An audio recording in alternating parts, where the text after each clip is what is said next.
This program is made possible by support from our partners at Mass Humanities.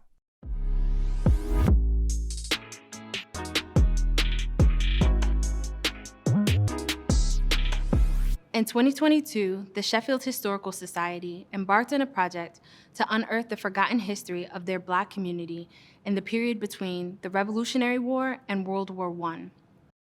While the town's records provided some clues, it takes a lot of detective work to put the puzzle pieces together. And as the puzzle came together, so did the rich historical ties to the Massachusetts 54th Regiment, a legendary infantry unit made up of all Black enlisted soldiers who fought for the Union during the Civil War. For Jocelyn Jones, the pieces of that puzzle have also been the key to her uncovering her own personal history, a life-changing experience that has her redefining legacy for her family.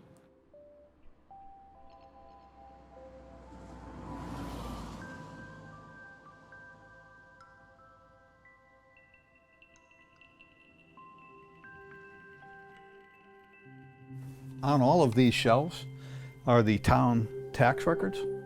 So you say, well, what are the value of tax records? Jim Miller, our archivist, has been working on this project for a few years, and he had 14,000 names associated with Sheffield Black family names. That's when we started saying we ought to be able to tell the story of the Black history of Sheffield. Many times we research in the abstract. We're uncovering a fact about someone, and that's nice, and how does that fit into the story of the town history? It was Super Bowl Sunday of 2023 that the stone got knocked over. A gentleman came through here, knocked over that headstone, knocked over William Jones's son's stone. Someone said to us, I think that's one of your guys that you're studying in the Mass 54th. So I pulled over and looked. I said, sure, that's William Jones. With Ancestry.com, you can reach out to people that you have in your tree. So Jocelyn got a hold of us. And I remember Jim saying to me, hey, it looks like we might have a connection to our William Jones. When you step back and you start connecting all these people together, then you start to connect their stories together. And then you start to build that fabric of these families.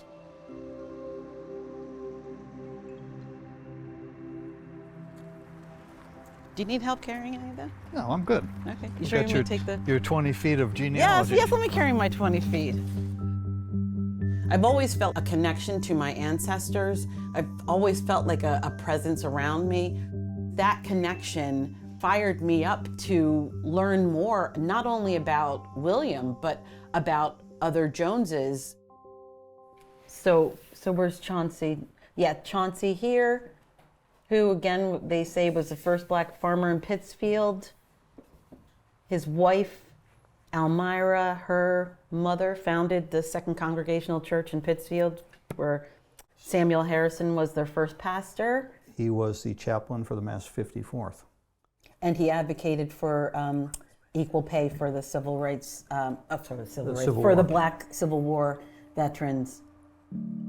The first document that I found that connected me to Jethro was an article about how Blandford was renaming this little road that had been, and I'm going to say the word just because of the power in it, it had been Nigger Hill Road.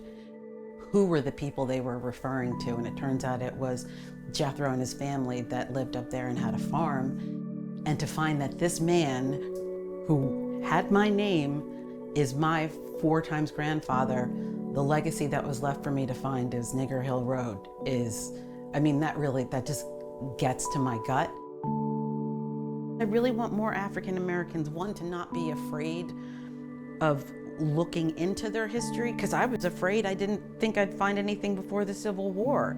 But to find out that we've been free for almost 300 years, it's a whole different, it makes the whole concept of what it means to be American completely different in my eyes. It makes me feel more like I belong in this country, which literally, the feeling of belonging that I get almost surprises me of how much I didn't realize I didn't feel that before knowing this.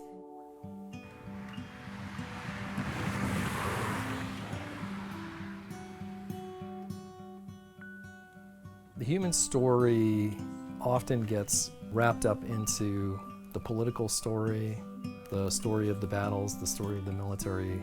All throughout those big events, everyday people are just doing their thing, and whatever that might be. I find it really interesting to look at, well, when were people shunned to the side? When were their stories not listened to? Why were they not part of the full community story?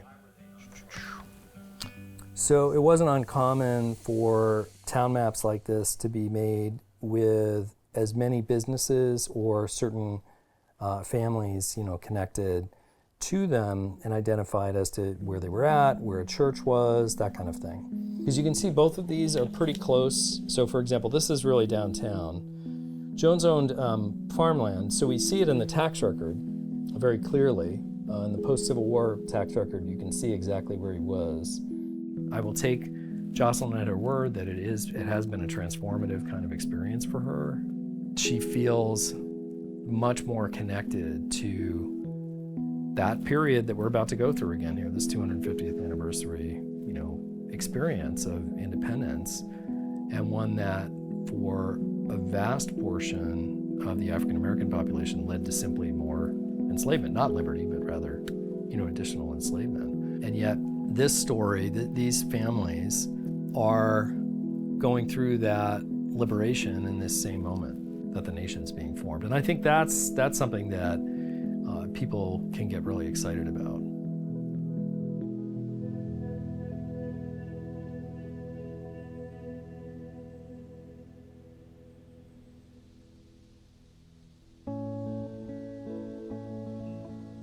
Going to Blandford and visiting the site of the Jones homestead, it really just made me make sense of myself. What is there is Jones Cemetery, which is where we believed Jethro and his wife Judy are buried.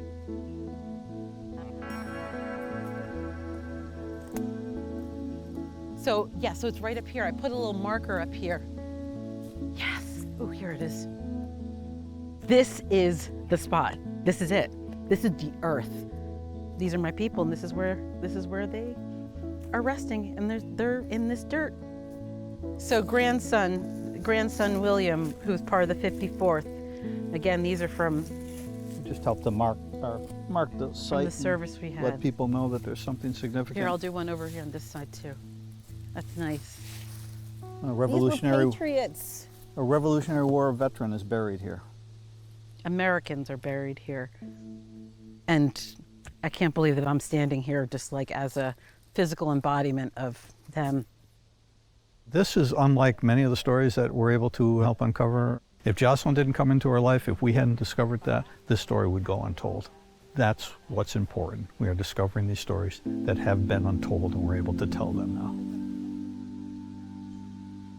Part of what even sort of kept me from wanting to look back into my history was the pain of Civil War, of slavery, of knowing what Blackness means in America.